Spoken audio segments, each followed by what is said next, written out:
അപ്പോൾ CPM ഹിതകരമല്ലാത്ത കാര്യങ്ങൾ പറഞ്ഞാൽ ഒരു മറവും ഇല്ലാതെ കൈകാര്യം ചെയ്യും എന്നുള്ളതിൻ്റെ നഗ്നമായൊരു ഉദാഹരണമാണിത്.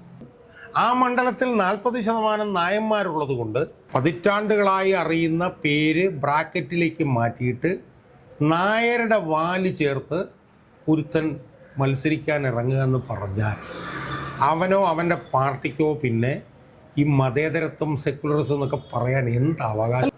ഒരു 15-20 വർഷം മുമ്പ് ഇപ്പോൾ VS അച്യുതാനന്ദനൊക്കെ പാർട്ടി സെക്രട്ടറി ആയിരുന്ന സമയത്ത് വഞ്ചിയൂർ ബാബു ശങ്കരൻകുട്ടി നായരെന്നും പറഞ്ഞ് മത്സരിച്ചിരുന്നെങ്കിൽ അടി കിട്ടിയേനെ അവന്.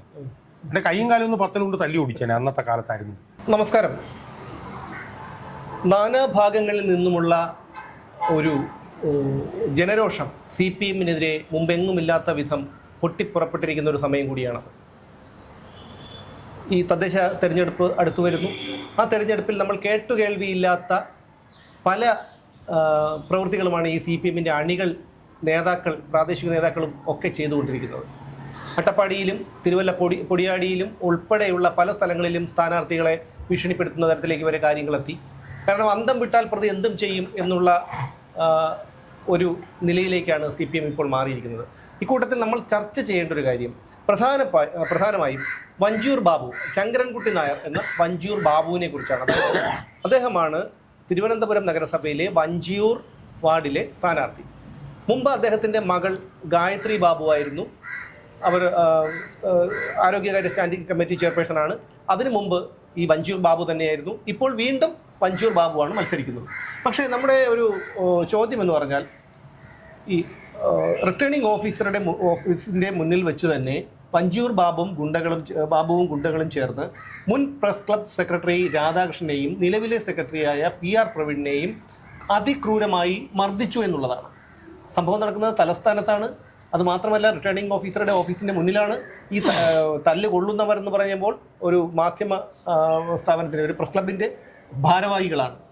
അതിലുപരി ഈ രാധാകൃഷ്ണൻ ഈ വഞ്ചൂർ വാർഡിൻ്റെ തൊട്ടടുത്ത വാർഡായ കണ്ണമൂലയിലെ സ്വതന്ത്ര സ്ഥാനാർത്ഥിയുമാണ്. അദ്ദേഹം CPM-കാരനും കൂടിയാണ് എന്നുള്ളതാണ്. വഞ്ചൂർ ബാബുവുമായി ഒരുമിച്ച് വർഷങ്ങളോളം പ്രവർത്തിച്ച സുഹൃത്ത് ബന്ധമുള്ള ഒരാളും കൂടിയാണ് എന്നുള്ളതാണ്. അപ്പോൾ ഈ നമുക്ക് എൻ്റെ ചോദ്യം ഇതാണ്: ഈ വഞ്ചൂർ ബാബുവിനെ പോലെയുള്ള ഒരാളെ ഇങ്ങനെ കൊണ്ട് നടക്കുമ്പോൾ, കാരണം അയാളെക്കുറിച്ച് വളരെ മോശമായിട്ടുള്ള സംഭവങ്ങളാണ്, പല വാർത്തകളുമൊക്കെ വന്നിരുന്നു. അതായത് ഇപ്പോൾ മോഹൻദാസിൻ്റെ ഡിസ്റ്റിലറി അടിച്ചു പൊട്ടിച്ച കേസ്, അതിനു മുമ്പ് ജനൻ TV-യിലെ മാധ്യമപ്രവർത്തകരെ കയ്യേറ്റം ചെയ്യാൻ ശ്രമിച്ച കേസ്, അങ്ങനെ പല കാര്യങ്ങളും വന്നിരുന്നു.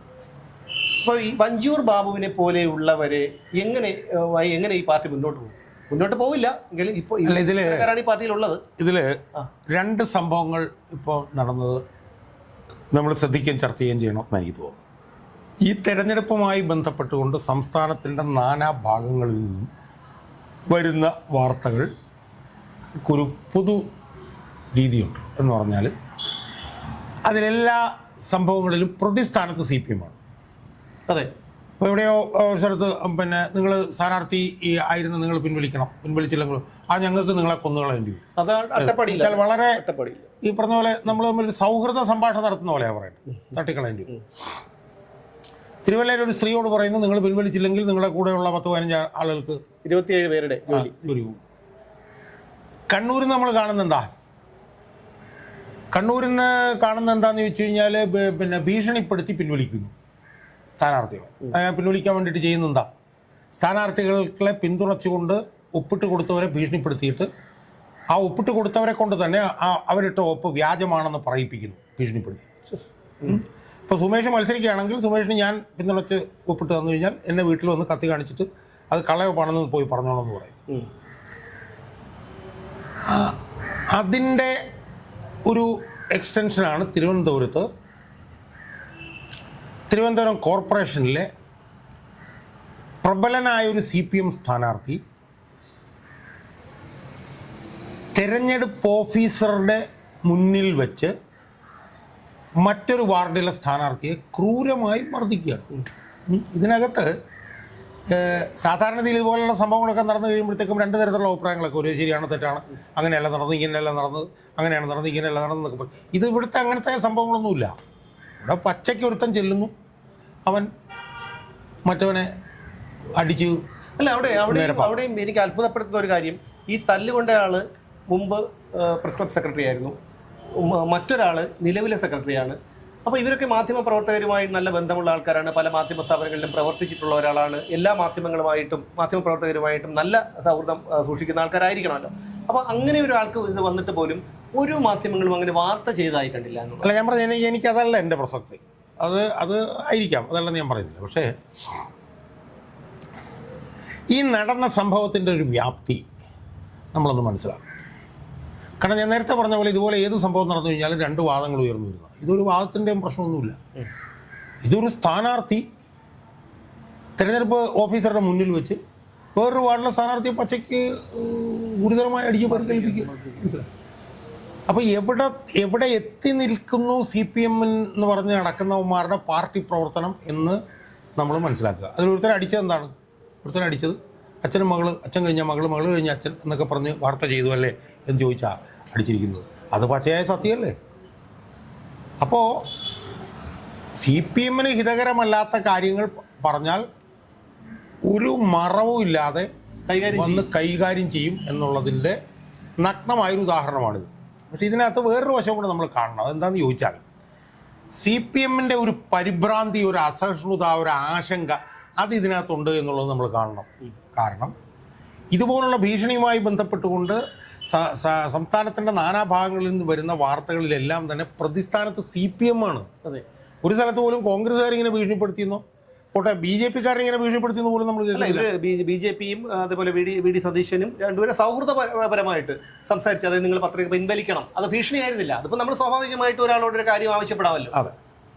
അപ്പോൾ ഈ ആക്രമണം നടത്തി എതിരാളികളെ പിൻവലിപ്പിക്കാൻ വേണ്ടി CPM നടത്തുന്ന ശ്രമങ്ങളിൽ നിന്ന് തന്നെ CPM ഒരു പരാജയ ഭീതി വളരെ പ്രകടമാണ്. അതാണ് ഒന്നാമത്തെ. രണ്ടാമത്തെ വിഷയം എന്ന് പറയുന്നത്, ഞാനിപ്പോൾ വഞ്ചിയൂർ കോടതിയിലൂടെ ഇറങ്ങിയിട്ട് വരികയാണ്. അവിടെ നിർത്തം മൂട്ട് പിടിക്കുന്നു. നോക്കുമ്പോഴത്തേക്ക് അയാളുടെ പേരാണ് ശങ്കരൻകുട്ടി നായരി, ബ്രാക്കറ്റിൽ വഞ്ചിയൂർ ബാബു.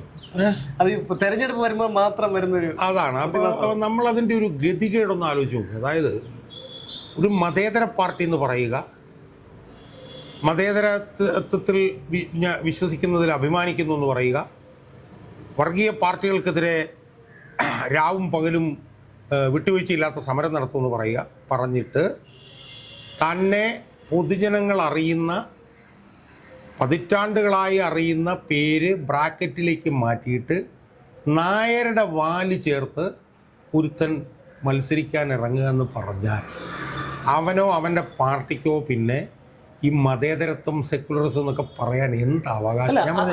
എനിക്കതൊക്കെ വല്ലാതെ. കാരണം ഈ വഞ്ചൂർ ബാബുവിനെ എന്നെ സംബന്ധിച്ച് എൻ്റെ അറിവിൽ ഒരു 10-60 വയസ്സിന് മുകളിൽ കാണുമായിരിക്കുമല്ലോ. അപ്പോൾ അയാളുടെ അച്ഛനും അമ്മയും ഒക്കെ അന്നത്തെ കാലത്ത് കമ്മ്യൂണിസ്റ്റുകാരല്ലാത്തത് കൊണ്ട് ജാതിപാലും കൂടെ ചേർത്ത് ശങ്കരൻകുട്ടി നായരെന്ന് ഇട്ടു.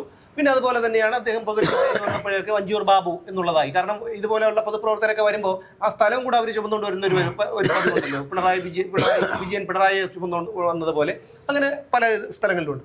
അത് നമുക്ക് അനുവദിച്ചു കൊടുക്കാം, പോട്ടെ. ഇതിൻ്റെ മകൾ ഗായത്രി ബാബുവാണ് മത്സരിച്ചത്. ഞാൻ മനസ്സിലാക്കിയെടുത്തോളം അവരുടെ ഒഫീഷ്യൽ നെയിം ഗായത്രി ബാബു എന്നാണ്. പക്ഷേ ആദ്യ കുറച്ച് ദിവസങ്ങളിൽ ഗായത്രി ബാബു എന്ന് പ്രചാരണം നടത്തിയതിനു ശേഷം അടുത്ത സെക്ഷനിലേക്ക് വരുമ്പോൾ അത് ഗായത്രി എസ് നായർ എന്ന് ബ്രാക്കറ്റിൽ ചേർക്കേണ്ട ഒരു ഗതികേട്. അവിടെയാണ് ആ കപടത. ഇതിപ്പോൾ അയാളുടെ ഒഫീഷ്യൽ നെയിമാണെന്ന് നമുക്ക് അല്ല, ഞാൻ അതിനോട് യോജിക്കുന്നില്ല. കാരണം ഈ ഗായത്രി നായർ കഴിഞ്ഞ തവണ അതൊരു വനിതാ മണ്ഡലമായതുകൊണ്ട് മാത്രം തെരഞ്ഞെടുപ്പിൽ മത്സരിക്കാൻ വേണ്ടിയിട്ട് വന്നവളാണ് ഗായത്രി നായർ, അല്ലെങ്കിൽ ഗായത്രി ബാബു ആരായി. അവരാദ്യമായിട്ടാണ് മത്സരിക്കുന്നത്. എന്നാൽ വഞ്ചിയൂർ ബാബു എന്ന് പറഞ്ഞാൽ അങ്ങനെയല്ല. അയാൾ ഏതാണ്ടൊരു 10-40 വർഷക്കാലമായി CPM നിന്ന് വഞ്ചിയൂർ ബാബു എന്ന് പറഞ്ഞ പേരിൽ പ്രവർത്തിക്കുകയും മത്സരിക്കുകയും ജയിക്കുകയും ചെയ്യുന്ന ആളാണ് വഞ്ചിയൂർ ബാബു. ആ വഞ്ചിയൂർ ബാബു ആ മണ്ഡലത്തിൽ 40% നായന്മാരുള്ളത് കൊണ്ട് വഞ്ചിയൂർ ബാബു എന്ന് പറഞ്ഞ് തൻ്റെ പേര് താഴോട്ടാക്കിയിട്ട് ശങ്കരൻകുട്ടി നായർ എന്ന് പറഞ്ഞ് മത്സരിക്കുന്നു എന്ന് പറഞ്ഞാൽ സത്യം പറഞ്ഞാൽ എനിക്കൊക്കെ തൊലി പൊളിയുന്നത് പോലെ അവർക്ക് അങ്ങനെ ഒരു വികാരമില്ലാതെ അതാണ്. അപ്പം അത്രയ്ക്ക് നാണം കെട്ട് നാറി ചീഞ്ഞ് വഴുങ്ങി പുഴുത്ത് അളിഞ്ഞിരിക്കുന്നു CPM. ഞാൻ പറഞ്ഞു വരുന്നത് എന്താണെന്നറിയോ? ഇപ്പം ഇങ്ങനെയൊക്കെ ചെയ്തു കഴിഞ്ഞാലും ഇതിനകത്ത് ഒന്നുമില്ല. കാരണം എല്ലാവരുടെയും തുണി പറഞ്ഞു നിൽക്കുക. ഒരു 15-20 വർഷം മുമ്പ് ഇപ്പോൾ VS അച്യുതാനന്ദനൊക്കെ പാർട്ടി സെക്രട്ടറി ആയിരുന്ന സമയത്ത് വഞ്ചിയൂർ ബാബു ശങ്കരൻകുട്ടി നായരെന്നും പറഞ്ഞ് മത്സരിച്ചിരുന്നെങ്കിൽ അടി കിട്ടിയേനെ അവന്. എൻ്റെ കൈയും കാലും ഒന്ന് 10 കൊണ്ട് തല്ലി ഓടിച്ചേനെ അന്നത്തെ കാലത്തായിരുന്നു. ഇന്നിപ്പം ഇങ്ങനെ ചെയ്തില്ലെങ്കിൽ ആണ് പ്രശ്നം. അല്ല, അതായത് പാർട്ടി തന്നെ പറഞ്ഞിരിക്കുകയാണ് നിങ്ങൾ എന്ത് വേണോ ചെയ്തോ, നിങ്ങൾ എങ്ങനെ വേണോ ചെയ്തോ, വേണമെങ്കിൽ വോട്ട് കിട്ടുമെന്ന് കണ്ടു കഴിഞ്ഞാൽ തുണി കഴിച്ചിട്ട് 4 റൗണ്ട് പുത്തരിക്കണ്ട മൈതാനത്തൂടെ ഓടിക്കോ എന്ന് വരെയുള്ള നിർദ്ദേശം വരെ ചിലപ്പോൾ കൊടുത്തു കഴിഞ്ഞാൽ അത്ഭുതം ചെയ്യാം. ഒരു കമ്മ്യൂണിസ്റ്റുകാരന്, അവനൊരു കമ്മ്യൂണിസ്റ്റുകാരനാണല്ലോ, ആ കമ്മ്യൂണിസ്റ്റുകാരന് അല്ലെ മാർക്സിസ്റ്റുകാരന് താൻ ഇങ്ങനെ മത്സരിക്കുമ്പം താൻ ഇങ്ങനെ ഒരു നായരുടെ പേര് വെച്ചിട്ട് തൻ്റെ പേര് താഴോട്ടാക്കില്ല, ഇത് നാണക്കേടല്ലേ എന്ന് ആ ഉളുപ്പില്ലാത്തവന്, ആ ലജ്ജയില്ലാത്തവന്, അവൻ എന്തൊരു മനുഷ്യനാണെന്ന് ഞാൻ, അവൻ കമ്മ്യൂണിസ്റ്റ് ആണോ അവൻ? ആലോചിച്ച് നോക്ക്. എന്നിട്ട് അവനെ കഴിഞ്ഞ ദിവസം നിന്ന് ചാനലിൽ നിന്ന് സംസാരിക്കുന്നത് 40% നായന്മാരാണ്, 40% നായന്മാരായോണ്ടാണെന്ന് അവരറിയണമെങ്കിൽ നായരെന്നിടണം. അപ്പം ഇതുപോലത്തെ ഉളുപ്പില്ലായ്മയും ലജ്ജയില്ലായ്മയുമാണ് ഈ പാർട്ടിയെ ഇപ്പം ഭരിക്കുന്നത്. എന്നിട്ട് അവൻ്റെ മകള് ഗായത്രി ബാബു എന്ന് പറയുന്നത് ചിലപ്പം ഇയാളുടെ പേരായിരുന്നിരിക്കണം, ഈ ബാബു എന്നുള്ളത് അച്ഛൻ്റെ പേരായിരുന്നു, അത് മാറ്റിയിട്ട് നായര്, അവര് നായർ അവിടെ ജയിച്ചു. അല്ല, അവിടെ ഒരു വിഷയമുണ്ട്. ശങ്കരൻകുട്ടി നായരാണ് ഒഫീഷ്യൽ നെയിം എങ്കിൽ എങ്ങനെയാണ് ഗായത്രി ബാബു ആകുന്നത്? അപ്പൊ ഗായത്രി ശങ്കരെന്നോ ഗായത്രി വല്ല ഭർത്താവിൻ്റെ ഒക്കെ ആയിരിക്കാം. അല്ലല്ല, ഭർത്താവിനല്ല, അതിനുശേഷം അവർ വാങ്ങിച്ചു. അപ്പോ അതൊരു വശത്ത്. മറുവശത്ത് CPM-നകത്ത് അച്ഛൻ, CPM-നകത്ത് അച്ഛൻ്റെ മകള്, അത് കഴിഞ്ഞ് CPM-നകത്ത് അച്ഛൻ. അപ്പോൾ വഞ്ചിയൂർ വാർഡിൽ ഈ വഞ്ചിയൂർ ബാബു എന്ന് പറഞ്ഞ ഈ ഗുണ്ടയും അവൻ്റെ മകൾ ഗായത്രി ബാബു മാത്രമേ CPM-ന് സ്ഥാനാർത്ഥികളാകും. അവിടെയാണ് വിഷയം. ഇനി നാളെ ഞാൻ ആലോചിക്കായിരുന്നു, നാളെ ചിലപ്പോൾ ഇനിയിപ്പം ഗായത്രി ബാബുവിൻ്റെ മകള് സ്ഥാനാർത്ഥിയാകുന്ന സ്ഥിതി ചിലപ്പോൾ ഇനി അവിടെ ഒരു, അല്ലെങ്കിൽ ചിലപ്പോൾ ഗായത്രി ബാബുവിൻ്റെ ഭർത്താവായിരിക്കും ചിലപ്പോൾ അവിടുത്തെ സ്ഥാനാർത്ഥി. നമ്മുടെ ഈ നിലയിലേക്ക് CPM എന്ന് പറഞ്ഞ പാർട്ടി അധപ്പതിച്ച് പോയിരിക്കുന്നു എന്നതിൻ്റെ ഏറ്റവും അവസാന ഉദാഹരണമല്ല, ഏറ്റവും പുതിയ ഉദാഹരണമാണ് ഈ കാണിക്കുന്ന ഗുണ്ടായിസവും ഈ കാണിക്കുന്ന ഈ ജാതി വൃത്തികേടുകളും എന്നുള്ളത്. പാർട്ടി അണികൾ മനസ്സിലാക്കും എന്നുള്ളത് തെരഞ്ഞെടുപ്പ് കഴിയുമ്പോഴത്തേക്കും ഈ ശങ്കരൻകുട്ടി നായർ മനസ്സിലാക്കിക്കോളും. കാരണം അവിടുത്തെ അന്തസ്സായി ചിന്തിക്കുന്ന ഒരു CPM-കാരനും ഈ നായർക്ക് വോട്ട് ചെയ്യും എന്ന് ഞാൻ വിശ്വസിക്കുന്നില്ല. അത് അവിടെ നിൽക്കുന്ന UDF-കാരനോ അല്ലെങ്കിൽ BJP-കാരനോ ഒക്കെ ആയിരിക്കും അതുകൊണ്ട് ഗുണമുണ്ടാകാൻ പോകുന്നത്. അതുകൊണ്ട് ഈ നായര് ചിലപ്പം മിക്കവാറും ഈ തെരഞ്ഞെടുപ്പോടുകൂടി പറയാൻ പറ്റില്ല. ചിലപ്പോൾ അവിടെ ഇനിയിപ്പോൾ കാലക്രമേണ കുറച്ച് ദിവസങ്ങൾ കഴിയുമ്പോഴത്തേക്ക് അല്ലെങ്കിൽ മറ്റൊരു എന്താണ് മുസ്ലിം സമുദായം വന്നു കഴിഞ്ഞാൽ ഈ വഞ്ചിയൂർ ബാബു ചിലപ്പോൾ നൗഷാദ് ബാബു ആയേക്കാം. നമ്മൾ അത്ഭുതപ്പെടുന്നത്. അപ്പോൾ ഇതിൽ നിന്നല്ല നമ്മൾ മനസ്സിലാക്കേണ്ടത് ഈ പാർട്ടി എത്രത്തോളം ജനങ്ങളിൽ നിന്ന് വിട്ടു അധപ്പതിച്ചു എന്നുള്ളതാണ്. അതാണ് ഇത് കാണിക്കുന്നത്. അല്ല, സത്യം പറഞ്ഞു കഴിഞ്ഞാൽ അത് ശരിയാണ്. നമ്മൾ ഇതൊക്കെ പറയുമ്പോഴും ഇവിടെ എല്ലാ രാഷ്ട്രീയ പാർട്ടികളും വേണം. പക്ഷേ കമ്മ്യൂണിസം എന്ന് പറഞ്ഞു കഴിഞ്ഞാൽ നമ്മൾ ഈ 16 ദിവസം ഉപയോഗിച്ചിട്ട് അലക്കാത്ത അടിവസ്ത്രം പോലെ മുഷിഞ്ഞതാണ്. അതിനൊരു സമയപരിധിയുണ്ട്. കമ്മ്യൂണിസത്തിനൊരു നിലനിൽപ്പ് ഒരു കാലപരിധി. അത് കഴിഞ്ഞു കഴിഞ്ഞാൽ അത് ആ സമൂഹത്തിന് തന്നെ ദോഷം ചെയ്യും. അതിൻ്റെ ഉദാഹരണങ്ങളാണ് നമ്മൾ ബംഗാളിലും ത്രിപുരയിലും ഒക്കെ നമ്മൾ കണ്ടത്. ഇപ്പോൾ കേരളത്തിൽ കണ്ടുകൊണ്ടിരിക്കുന്നതും അത് തന്നെയാണ്. പക്ഷേ ഈ വഞ്ചിയൂർ ബാബു എന്ന് പറയുന്ന ഒരു വ്യക്തി ആദ്യമായിട്ടല്ല ഇത്തരം ഒരു പ്രവൃത്തികൾ ചെയ്യുന്നത്. നാളെ ഇനിയിപ്പോൾ ഞങ്ങൾക്കാണെന്നുള്ള കാര്യമൊന്നും അറിയാൻ വയ്യ.